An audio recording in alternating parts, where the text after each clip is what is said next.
Hey everyone, it's Rebs, and you're listening to a Throwback Thursday mini. I wanted to share with you all some of my favorite highlights and snippets from past episodes. Sometimes all you need is a quick TBT, am I right?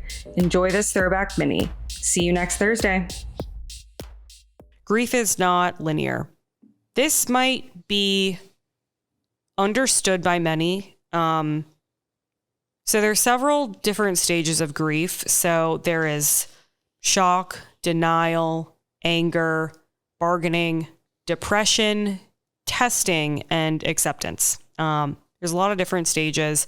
And, you know, I think sometimes people think that it goes in a linear fashion and you work through it that way. You know, at first you're really sad, then you get angry, then you are depressed, and then you've like accepted it and you just think of the happy things or whatever. And it's just not that way. You can experience all of these things at once. You can experience, you know, one feeling for 2 months and then, you know, it revisits you again 5 years later. You can, you know, feel these things, every single one of these things on and off through the course of a day, a month, 1 hour, 10 years. So mine has definitely been a combo of everything, and things will pop up randomly. And it becomes an assault on the mind because you can't really control it, and certain things will set it off. And it's never really things that you necessarily expect.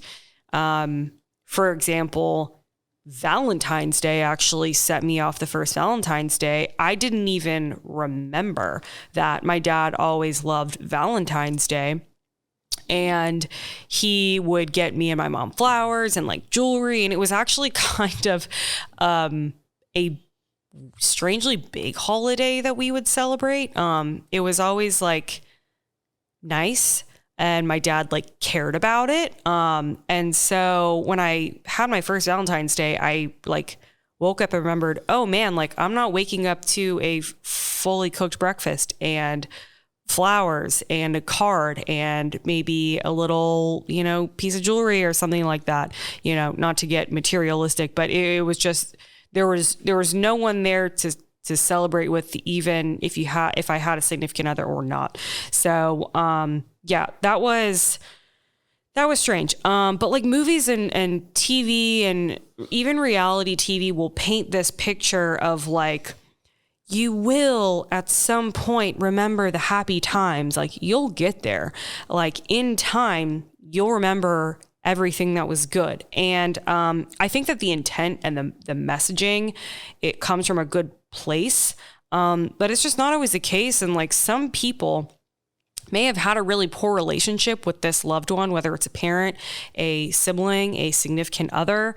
You know, they may have not had a great relationship with that person, even though they are, you know, severely grieving that loss, and they just might not be positive memories. So I think to kind of bucket everything into, oh, but no matter, you know, when you lose this person, like at some point, once the grief is over, you know, air quotes, you know, you'll just look back on the good times. And I can't say that, I don't know if I'm going to get to that place with the loss of my dad, because the relationship was not perfect and it was a tough one.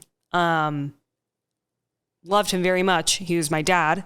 But yeah, I'll get into it more in a minute. So anyways, I think, yeah, just the thought of like grief being linear is not always how it runs its course. So just know, you know, there's going to be days where you feel really strange feelings and it'll come up when you probably least expect it. And it's not the best.